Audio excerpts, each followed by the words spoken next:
How do you get the world's largest superpower, to go to war for you, for your agenda, to advance your expansionist agenda? How do you do that?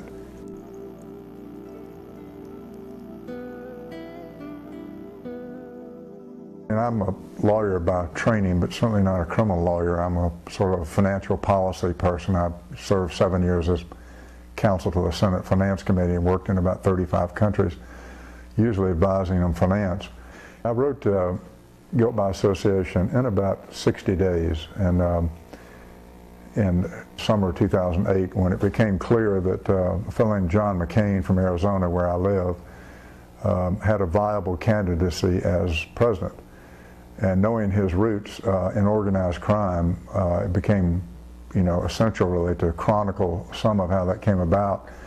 But in a broader context, to explain the criminalization of the U.S. presidency, which will actually be the primary thesis of a sequel in what we call the Criminal State series. I came into this, 7 or so years ago, when I met someone who'd been profiling this criminal syndicate from the inside for several decades. This person is identified in that book only as John Doe for strategic reasons that will become apparent. And to this person's credit, he said, "Don't believe anything I tell you." And based on what he told me at that time, that was no problem, because it sounded all quite unbelievable, quite remarkable. The National Security and Diplomatic Corps have been saying routinely, they say, "How is it that you've done a better job of profiling this than, we've got $50 billion a year that we're putting into 16 intelligence agencies. Why why is our intelligence and our analysis better?"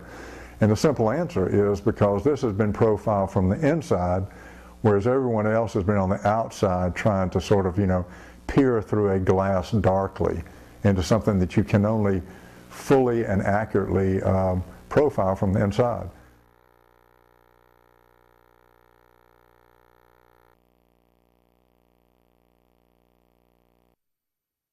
Democracy, keep in mind Adam Smith, who brought us this sort of notion of he's sort of branded around being Mr. Free Enterprise. He envisioned markets and democracies at the level of community. He did not envision that markets would be these enormous global capital markets that have the ability to freely pursue returns, financial returns, without regard to any other value out there, okay? So for example, as Finance Committee counsel, I crafted federal pension law. We took the funds under management from $800 billion in 1980.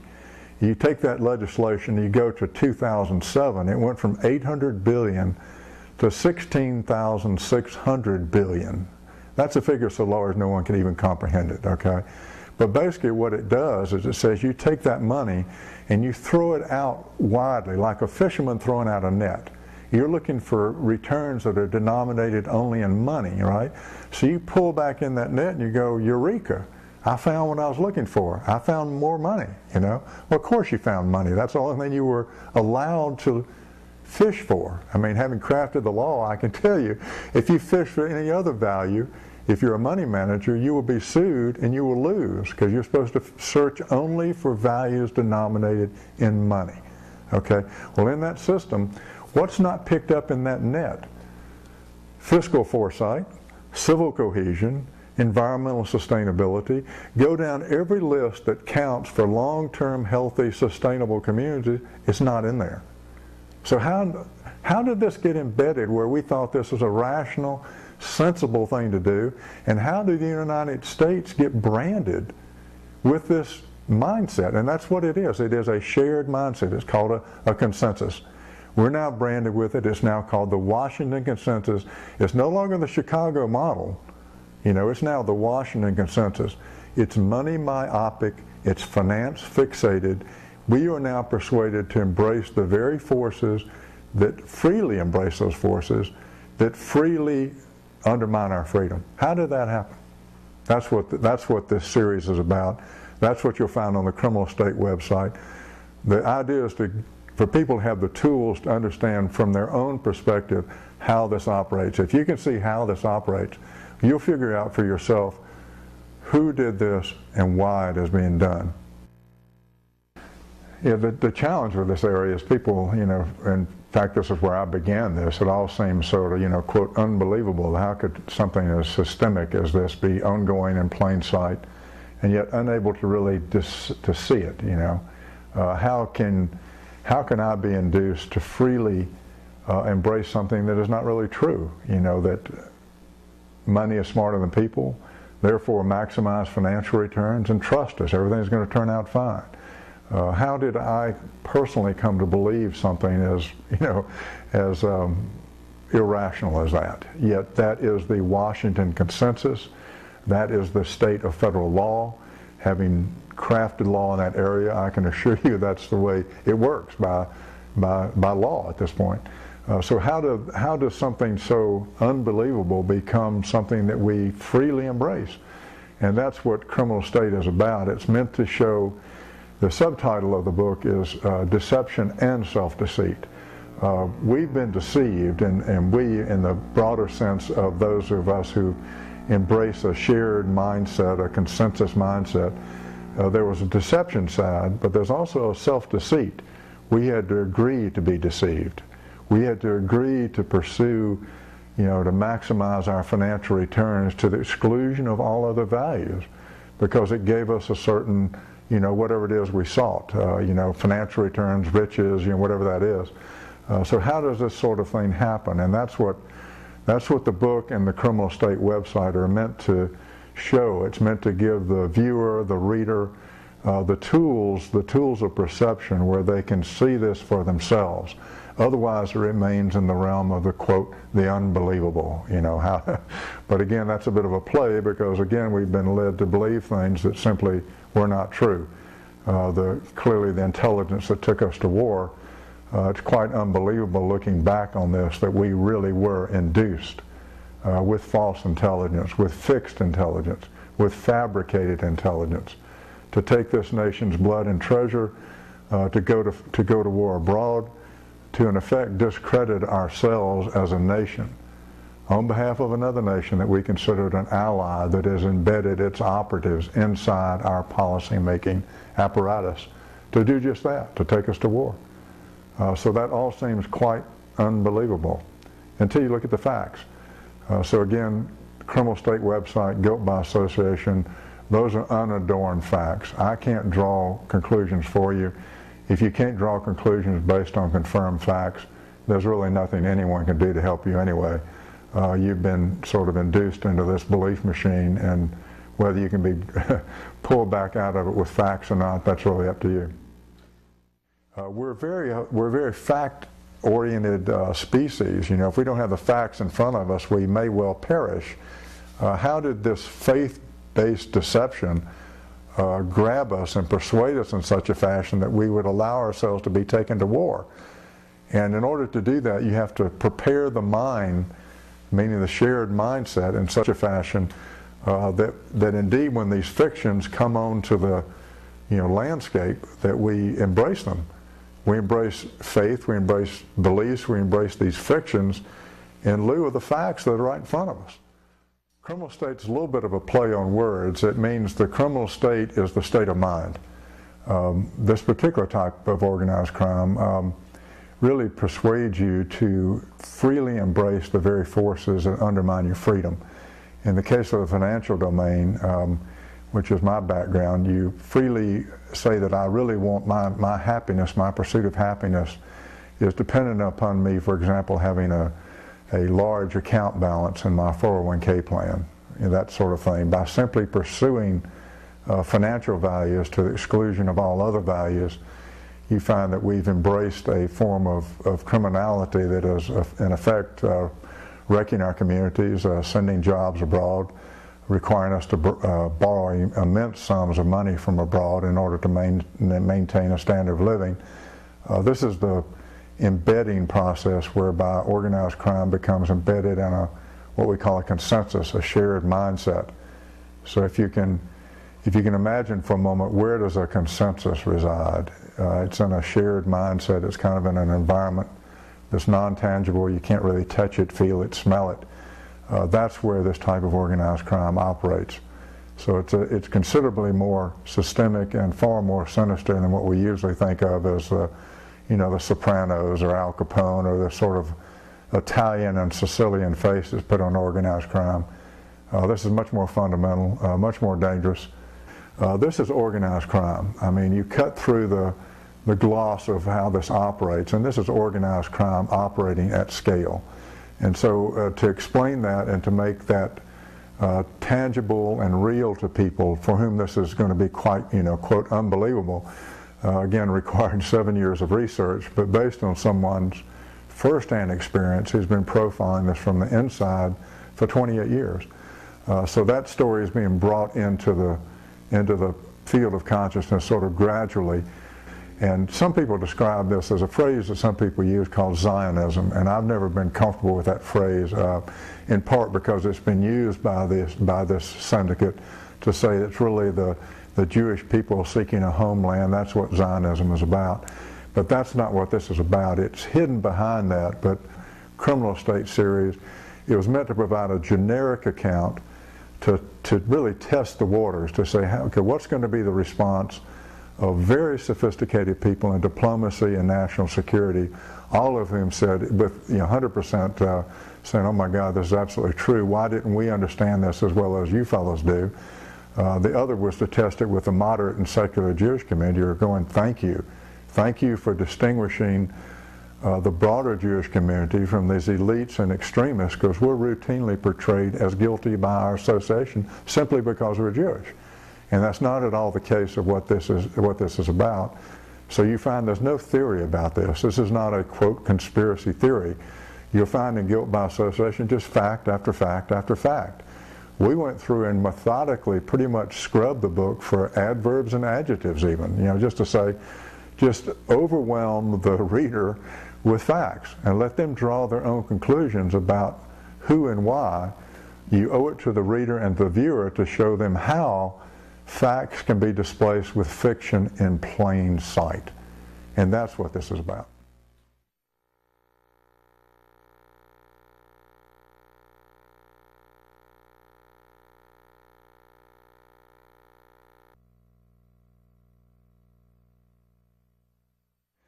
So the scope of this criminality, and I think that's the right phrase for it, is substantial.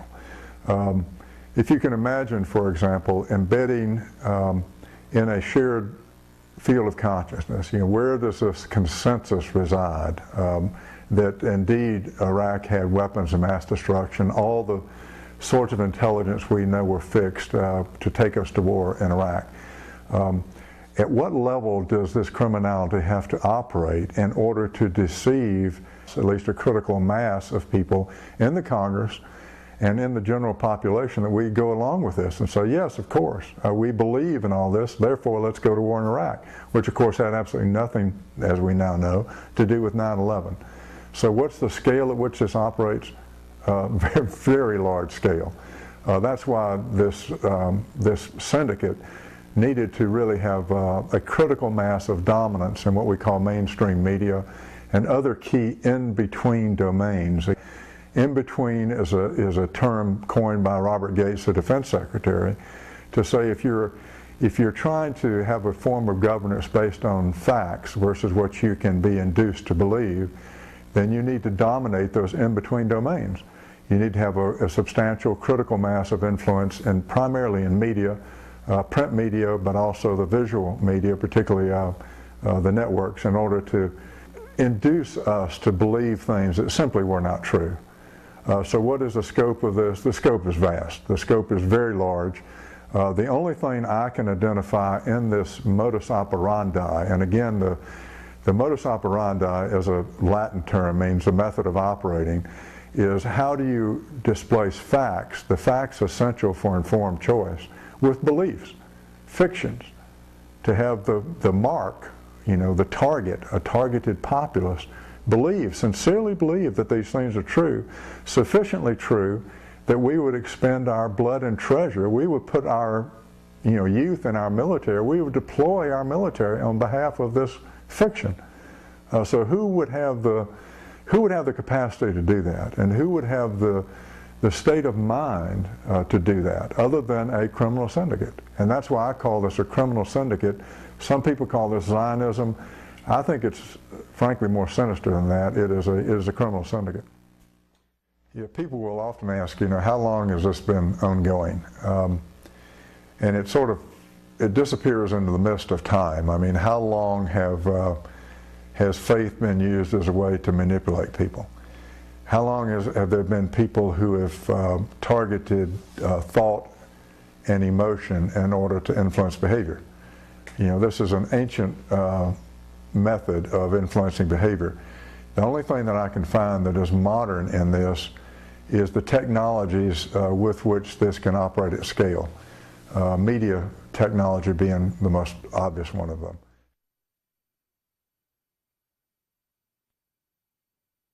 How does this work in plain sight? And part of this is embedded in what's called game theory. The book opens there, chapter 1, page 1. And it opens with a story of an economist, Robert Altman, who in 2005 was given the Nobel Prize in economics for game theory. And to his credit, he said from Jerusalem, where he runs the Center for Rationality, keep in mind I did not say the Center for Morality, but for Rationality, which is a game theory notion. He said, it's not me that's the expert, it's actually Israel that's become the expert in game theory. And quick sort of, cut to the chase, what is game theory? Game theory, there's different kinds of game theory, but cooperative game theory, if we're playing checkers together and going back and forth, playing a game, and I catch you cheating, I'm less inclined to, want to play checkers with you again. But non-cooperative game theory is what this syndicate specializes in. That's when you don't quite know what your opponent is doing, or indeed even who your opponent is, which is the case for the, quote, state of Israel, which is the key opponent in this war. Game theory operates in part by profiling people so that when you provoke someone, it's called an agent provocateur model. When you profile people in a certain amount of depth, or you indeed profile a nation in a certain depth, within an acceptable range of probabilities how they will respond when provoked. All right, and then what's going to be the reaction to that reaction, the reaction to that reaction? It's like an infinite regression, right? Well, that can be modeled. When you have enough of the variables that are profiled to a certain degree, you can begin to build algorithms around that. And it literally becomes a mathematical model. That's what the Israelis specialize in when they're doing war planning. It's been used by war planners, for quite a long time. But the Israelis have turned it into an art form in an agent provocateur fashion. Once you provoke someone, then you know how they're going to respond within an acceptable range of probabilities. Based on that response, what's the reaction to that reaction, to that reaction, to that reaction, like that. That is game theory.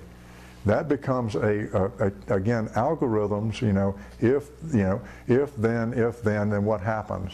And that is game theory in economics, it's game theory in war planning. And if you're a nation whose numbers are very small, I say nation in parentheses, if you're an extremist enclave and your numbers are very small but your ambitions are vast, how do you force multiply? People often ask about the neocons, what's called the neoconservatives, and the role they played in this. The role was substantial. The neocons in part came out of the University of Chicago. They were sort of an interesting group of people that were very much a belief-oriented crowd, very market fundamentalist in part, very pro-Israeli. Keep in mind, if you look back, there's a magazine called Adbusters, and the subtitle of it is a great subtitle. It's called The Journal of the Mental Environment. And their editor is a fellow named Kalle Lasson, who's Estonian. So he lived in Estonia and saw the Soviets do precisely what has now been done in the United States. And so he asked a question. He saw that of the 50 top neocons, 26 of them were Jewish. So he asked a simple question. He said, why won't anyone say they're Jewish? And still to this day, no one will ask that question. Why? Because then you're the problem for asking the question. Why are 52% of the neocons, the primary neocons, Jewish, when less than 2% of the American population is Jewish? So when you ask that question, you go to the heart of this, which is a belief-based, a common undisclosed bias is driving an agenda. And that's how you do this, displace facts with beliefs. You take people with an undisclosed bias and you put them, you make sure they're in media, you make sure they're in the think tanks, education, make sure they're in those key in-between domains so that people are looking for the facts on which to have an informed choice. You've got this undisclosed bias that is there inhibiting their ability to get to the facts. It is the neocon community who understood how that operates in spades. And everywhere you look, you will find that neocon community. They were key to this operation. Once you had a classic asset like a George Bush in place, you cook the intelligence. You know that you've got this dysfunctional personality inclined to operate in that and inclined to succumb to an Israeli agenda anyway, and voila, off goes America to war in the Middle East. Yeah, the organized crime today is really all pervasive. I mean, Robert Gates, when he became Defense Secretary, coined quite an interesting phrase in 2007. He said, when you're waging unconventional warfare, and this is a type of warfare, he said the most challenging combatant is the people in between. Now that's a very generic phrase, but for example, if you have a form of governance that's based on informed consent and informed choice, and you're trying to get the United States government to wage war abroad, what you do is you dominate those in-between domains. If I turn on the television, between me and the facts I need for an informed choice were people like Wolf Blitzer, 15 years with the Jerusalem Post. He was former editor of what's called Near East Report, which is an internal organ for the Israel lobbyists, the Israel lobby. He wrote a very sympathetic account of Jonathan Pollard, the Israeli super spy. So if I turn on CNN and I'm looking for the genuine facts, it's very challenging because you have this undisclosed bias that is shaping what I thought was the news to in effect bring me a message that persuaded me of facts that we now know were not true. If I pick up the New York Times and I'm trying to get the facts of, gee, should we really invade Iraq? And I read the news, quote news brought to me by a woman named Judith Miller, she was not bringing me the news, she was bringing me fixed intelligence meant to persuade me that indeed we should invade Iraq. And if you now look back, the primary intelligence that we relied on was all fixed. It was false, it was phony, it was fixed around a predetermined agenda. So if you dominate those in-between domains, and media is a primary domain, if your freedom is dependent upon you having the facts to make informed choices, which is the premise of democracy, then if you're organized crime trying to operate at scale, then what you want to do is dominate those in-between domains. Wolf Blitzer on CNN being a classic case in point. Judith Miller at the New York Times, again, being a classic case in point. I called the book Guilt by Association because if you're waging war in the shared field of consciousness, that's where a consensus resides, is in that shared field. You know, it's sort of a belief that we share, but you can't really touch, smell, or see that domain. If you're shaping that consensus beliefs, the way this criminality operates at scale is the people that are the criminals in this operation are very masterful at displacing facts with what the targeted populace can be induced to believe is true. You remember Iraqi ties to Al-Qaeda. Remember Iraq was having meetings in Prague with Taliban. You remember the yellow cake uranium from Niger. You remember the mobile biological weapons laboratories. You remember the weapons of mass destruction that Saddam Hussein had. If you look back, all of those were false. Yet we had a consensus that they were true. That is how organized crime operates at scale now. It displaces the facts essential for informed choice with pre-cooked intelligence to have you embrace certain beliefs that in this case took us to war in the Middle East. So that's organized crime operating at a global scale. That's how it operates, displacing facts with what the mark, meaning the United States populace, could be induced to believe is true. So the scope of this criminality, and I think that's the right phrase for it, is substantial. If you can imagine, for example, embedding in a shared field of consciousness, where does this consensus reside that indeed Iraq had weapons of mass destruction, all the sorts of intelligence we know were fixed to take us to war in Iraq. At what level does this criminality have to operate in order to deceive at least a critical mass of people in the Congress and in the general population that we go along with this and say, yes, of course, we believe in all this, therefore let's go to war in Iraq, which of course had absolutely nothing, as we now know, to do with 9/11. So what's the scale at which this operates? Very, very large scale.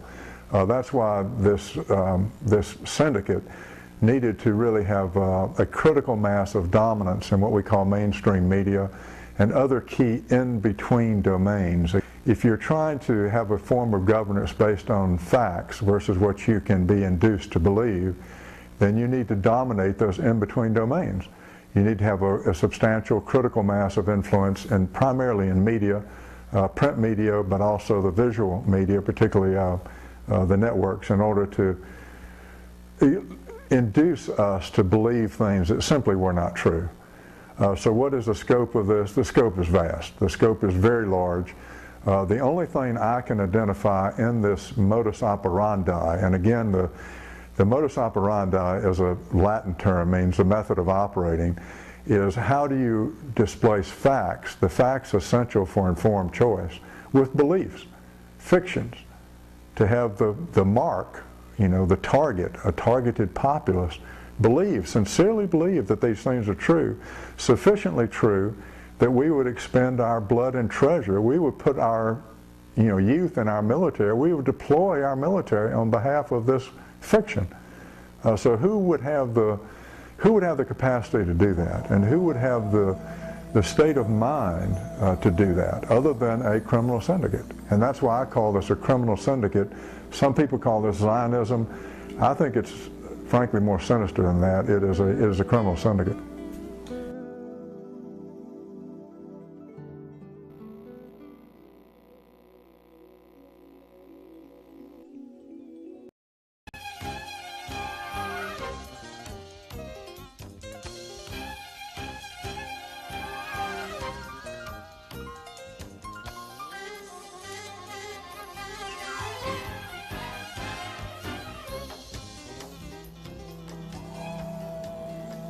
How do you get the world's largest superpower, to go to war for you, for your agenda, to advance your expansionist agenda? How do you do that? That's game theory.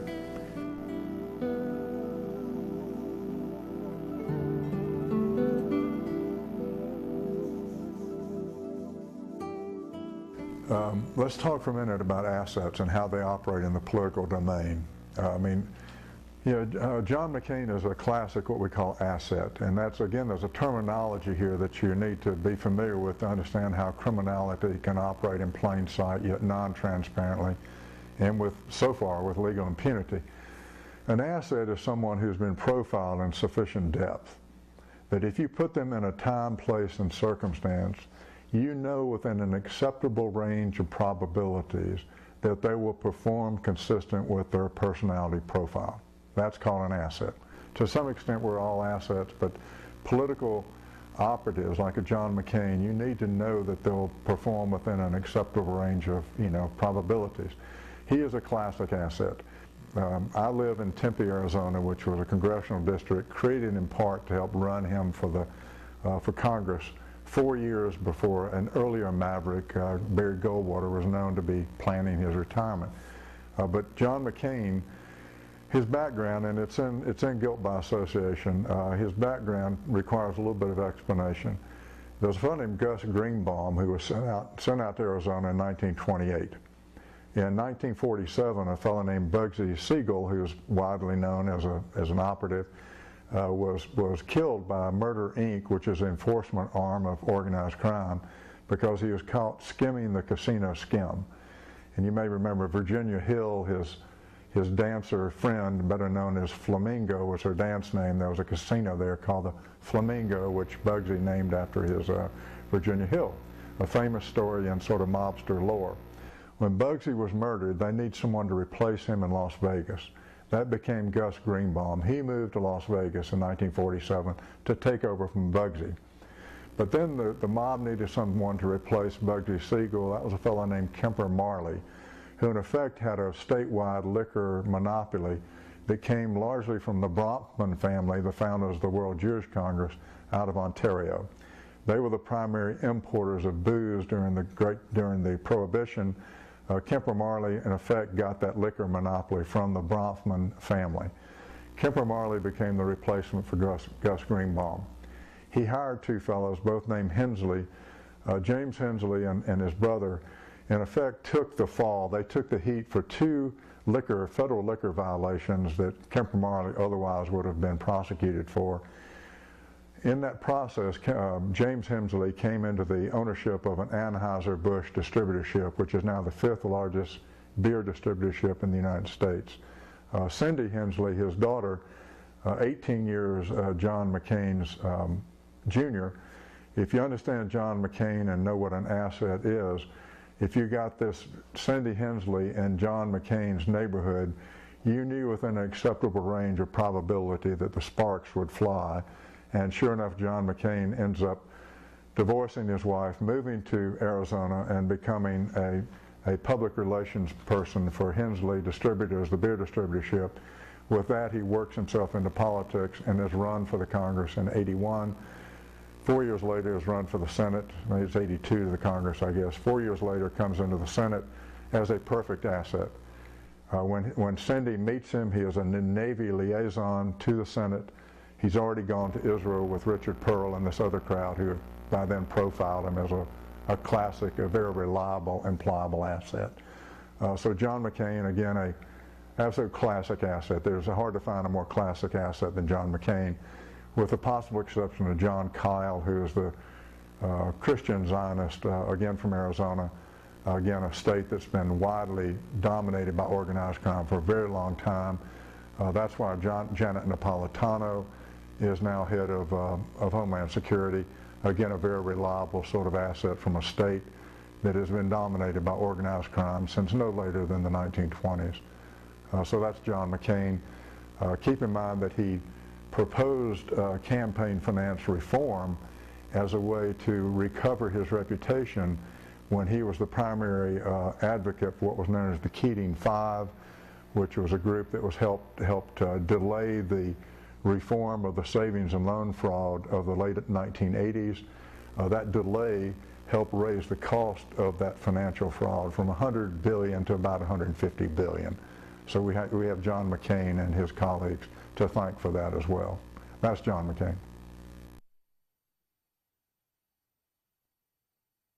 In the book, I cover the attack on the USS Liberty, which is an intelligence ship which in June of 1967 was attacked and savaged by the Israeli Air Force, the Israeli Navy. It was covered up by Lyndon Johnson and John McCain's father, who was then the admiral with oversight of that particular region. So it's sort of like father, like son. Had that not been covered up in 1967, we would not consider Israel to be the ally that we've been induced to believe that it is, despite the facts. So again, I won't get into that now, but it's in the book. There's a long chapter on the USS Liberty, which is online. It's on the Criminal State website. You can just click on it there. No matter how honest you are as a politician, you are disabled by your own biases, okay? And you're disabled by the intelligence on which you rely. In the case of George W. Bush, recovering alcoholic, so you got that thing about an outer authority, give your life up to an outer authority, which immediately makes you vulnerable. You've got, he's out of sorts with his father, who's a pretty smart guy, so he's not talking to his father, who had a lot of background that would have been useful for him to have in making these decisions. You're surrounded by this crowd. You're a Christian Zionist, you're a born-again Christian, so you've got a substantially long list of personality profile characteristics whereby you know that if emotionally wrenching event like a 9/11 occurs, you know within an acceptable range of probabilities, particularly based on the fixed intelligence funneled into the decisions, what the decision is going to be. That's game theory.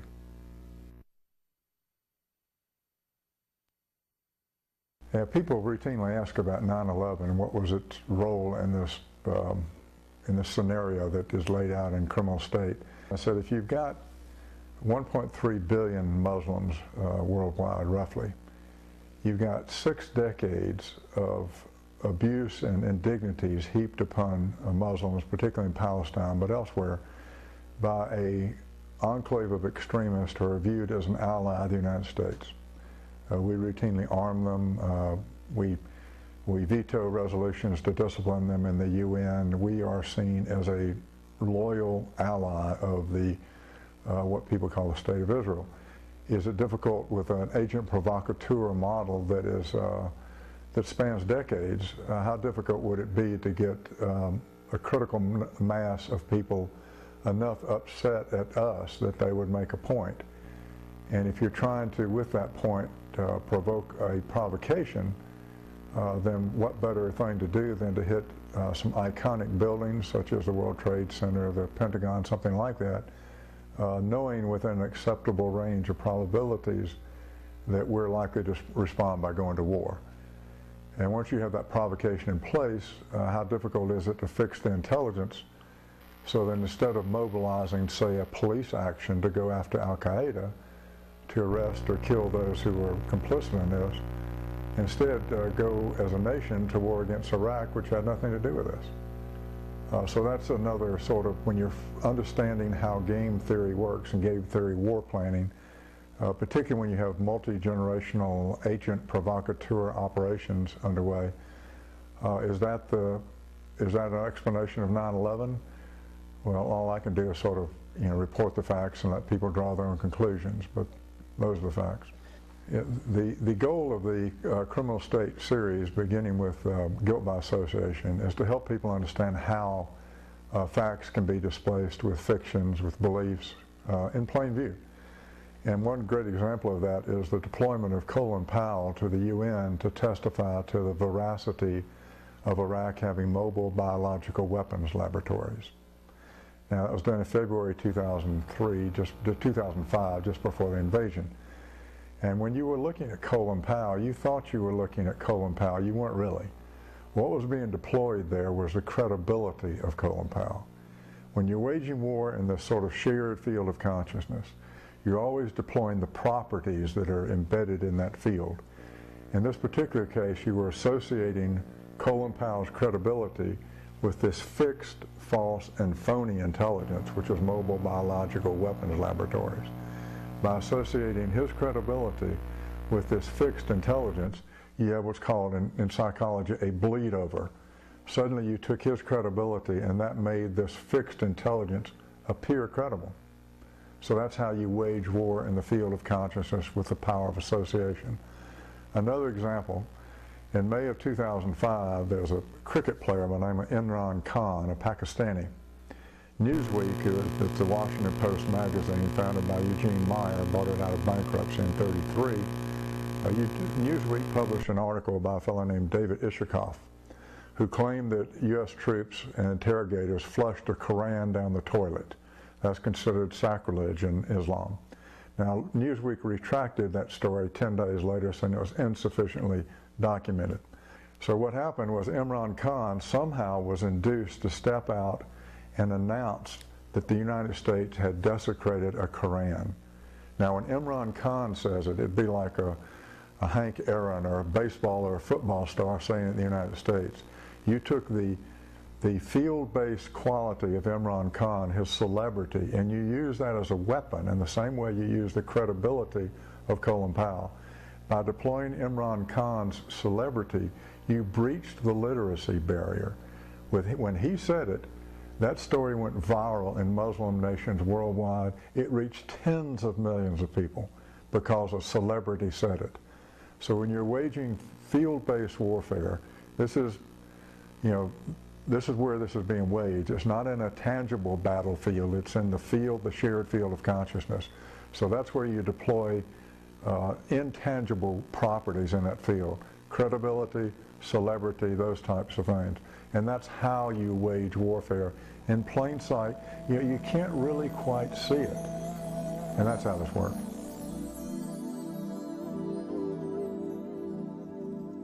Who in this operation, and it is an operation, has the skill set with which to embed, to really shape a consensus, a shared state of mind, a shared mindset in such a fashion that we would, believe in something that's not true.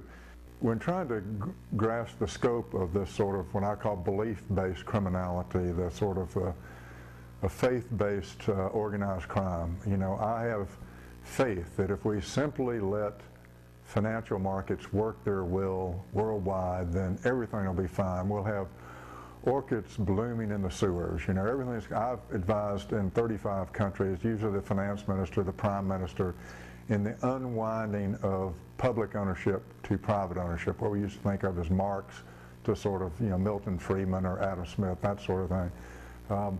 And what we found is uniformly what happened as we came out of state ownership, we ended up creating these oligarchies. Everywhere you look, the Russian oligarchs being an obvious case in point.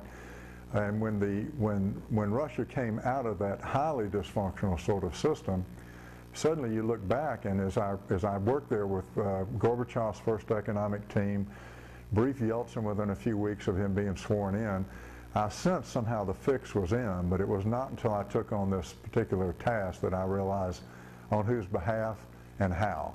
And that's what we're trying to get people to see. But for example, in the unwinding of Marx in the former Soviet Union, by the time the oligarchs came into their own, 6 of the top 7 oligarchs qualified for Israeli citizenship. In a country like the United States is less than 2% Jewish, how can you have 84% of these oligarchs having that similar ethnic background? So what really was going on here? If you look back into part of my personal history was being there for what we call supply side economics, brought to us by Ronald Reagan. I was finance committee counsel from 80 to 1987, so I saw that up close and personal. And what it was guaranteed to do financially, and there's a chapter about that in the book, it was guaranteed to make the rich far, far richer. And now if you look back and look at the dominant ethnicity of the Forbes 400, it's very similar to what we have in Russia. So you go back through this and you begin to say, well, how did we adopt a mindset where we thought that money really should be the compass by which we guide the nation? How did that happen? How did that get embedded in education? How did I myself embrace that? I'm the son of a Chicago-educated PhD in economics, trained in economics, trained in law. By the time I show up as finance committee counsel, I've got this sort of consensus frame through which I view my world. How did that happen? And that's what the book is about. It's about trying to give people a broader perspective to see that they themselves are part of the problem, because we've all been educated into this same frame through which we see our world. And unfortunately, the United States we're now branded with that. We now look like we are part of the problem, which we are, because we've taken that frame and we've insisted that people draft the laws in their own countries to embrace that money myopic, finance fixated frame in which you're guaranteed to create oligarchies, you're guaranteed to undermine democracies, you're guaranteed to impair genuine markets. That's how organized crime operates at scale, like that.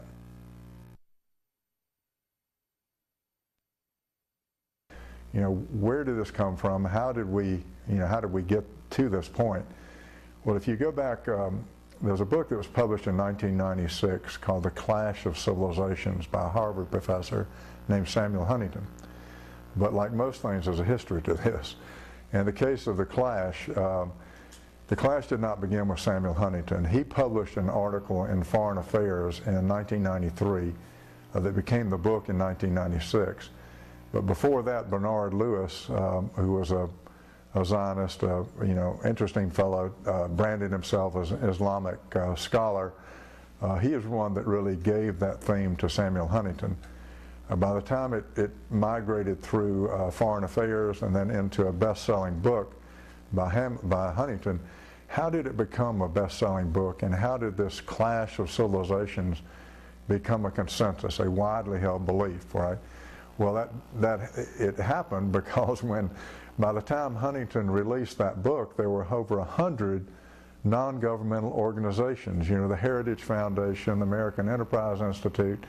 Just go down the list of, you know, people with enormous amount of budget, enormous amount of media exposure, who said this is the new consensus, the clash of civilizations. And you might have noticed how seamlessly we segued from the Cold War to the clash of civilizations. Some of you will remember the peace dividend. You know, what happened to the peace dividend? The Cold War is over and suddenly we're in a clash of civilizations. Where did this come from? Did we just suddenly start hating Muslims? Did Muslims just suddenly start hating Americans? I mean, where did this come from? So you have a period of preparing the mind, you know, launching the clash of civilizations in 1996. You know, 2001, you get the emotionally wrenching attack on the United States, and emotion plays a big role in this because emotion is a well-known way to displace facts. Because when people are emotionally aroused and emotionally upset, particularly when they're angry, they're more willing to respond viscerally. And if you have a pre-staged evildoer like a Saddam Hussein, who everyone knows is an evildoer, then suddenly it becomes plausible that he is where we need to go take out Saddam Hussein, who was an evildoer, had something to do with 9/11. We now know that was a total fiction, but it doesn't matter. Now we're at war in the Middle East. Who would have the means, the motivation, the opportunity, and importantly, who would have the stable nation-state intelligence to embed that kind of operation inside that country? That is who the criminal syndicate is. Yeah, people ask how did this criminal syndicate gain so much control, for example, over the U.S. Congress, over the office of the presidency. And it's really a matter of mathematics. If you understand, if the book really has a summary on that right in the introduction, how did McCain-Feingold, as it was called a campaign finance reform. It was anything but that. In effect, what it did was raise the limits that individuals can give to campaigns. And if you understand how campaign finance really works, let me give you an example. McCain-Feingold increased the dollar amount that individuals could give from $1,000 to $2,300 per person per election, both the primary and the general election. So if you're a couple, you can give $2,300 in the primary, another $2,300, or individual $2,300 in the primary, $2,300 in the general. If you're a couple, that's $4,600. So an individual family, a husband, wife, can give $9,200 to a candidate. Now, if you take the way Washington really works, is you have what's called bundlers. For example, if I pass the beauty contest, as it's called, for the Israel lobby, they will call a bundler on my behalf, and they'll say, this person has passed the beauty contest, go out and raise money for them. So the bundler will himself contribute, and his wife, or other way around. They will then call 10 other bundlers. If you do the math, you end up with each of those is 11 times $9,200. So you end up with over $1 million with literally just one phone call. From, again, the Israel lobby gives you the phone number of the contact for this one person, and suddenly you've got $1 million to run a campaign. And some of the smaller districts, congressional districts, that's enough to run a credible campaign, or at least certainly enough to get a campaign kick-started. So that's how the Israel lobby embedded themselves into congressional campaigns. They then focused on not only grooming candidates, but also making sure that once they're in the Congress, that they groom them for seniority, and then also opposing people who would oppose the Israel agenda being the primary agenda of the U.S. And so if you combine all those things, you get an enormous force multiplier. If you understand that although there's over 450 members of Congress, 452, only about 10% of those are competitive in any given year, 30 to maybe 50. So if you then concentrate your money on the competitive races, it's another force multiplier. So people ask, you know, how could those who are so few have such influence? Well, it's a matter of numbers. You concentrate your resources on competitive races. You make sure that people who are looking to run for office, you make sure you give them a lot of money early on. You get them embedded in the system. You get them embedded to your agenda. And if you do that for long enough, and this crowd has been doing this for several decades now, you have an enormous amount of influence in the Congress. And you do the same thing on the presidential side, and that again is detailed in the books. And suddenly the force multiplying effect is quite extraordinary. George W. Bush, again a classic asset, as was John McCain, an absolute classic asset. But George Bush came out of, I mean, he was a brand name politician. If you watched politics very closely in 2000, the syndicate that is being chronicled and profiled in these accounts, in the span of about 6 weeks, raised about $50 million for this brand name politician, George W. Bush, a former governor of Texas.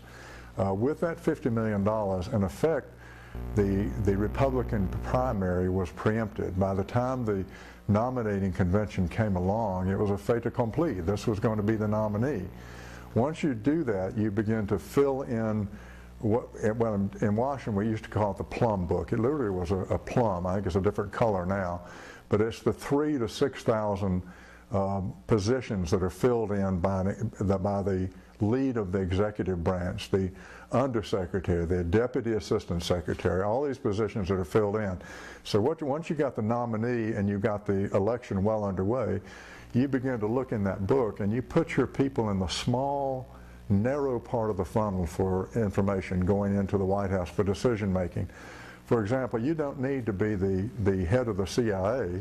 You can set up your own intelligence operation called the Office of Special Plans in the Pentagon, run by a fellow named Douglas Feith, and you can cook your own intelligence, send it in through the Deputy Defense Secretary, Paul Wolfowitz, in through the Vice President's office, where a fellow named Scooter Libby would take it directly into the decision-making process. That's only 3 people. Okay, so that's how you begin to take game theory, how you begin to take this and put it on the ground, so you can begin to manipulate the intelligence. Well, it's difficult, and indeed, I don't go to motivation of those who've done this. I go to the how that it was done. I'll let the readers and the viewers in this case make up their own mind about why someone would do this. But what we do know is that we have an enclave of extremists in the Middle East that we embraced as an ally, and indeed we extended nation-state recognition to them in 1948, which we're finding now was a key strategic mistake, and it was particularly a mistake for moderate and secular Jews who embraced this notion, who rejected the notion in 1948, but now tend to embrace it, because they've been led to believe if this enclave is somehow threatened, that they themselves are threatened, which is not at all the case, but they've been led to believe that. But if you are an enclave of extremists and elitists, and you have an expansionist agenda in mind, when Harry Truman extended nation-state recognition to this enclave, he was advised by Secretary of State, then George Marshall, who in effect oversaw the winning of the Second World War. He said, whatever you do, do not do this. The Joint Chiefs of Staff came to him and said, look, this is a group of fanatics who seek hegemony. They seek dominance in the Middle East. Do not do this. The Central Intelligence Agency advised not to do this. The diplomatic corps said, whatever you do, do not do this. He was advised routinely to not do this, and he did it anyway. It has been uniformly a mistake. And it's been primarily not only a mistake for the United States, but it's been a huge mistake for moderate and secular Jews who were concerned that this was going to be a problem, and it has become an enormous and growing problem. And in effect, we've deployed our blood and treasure at the behest of those who've manipulated us from the inside. No better case than in the cooking of the intelligence that took us to war in Iraq. But that is ongoing. It appears that the next, quote, evildoer will be Pakistan, Now there's an ongoing onslaught of, again, cooked intelligence in an attempt to take us, again, to broaden this war into Iran or perhaps into Pakistan. So that's, why would someone do this? Well, it's people who think they're, somehow chosen, I suppose, somehow have the right to operate above the law, and that is a good description of this enclave of extremists to whom we extended nation-state status.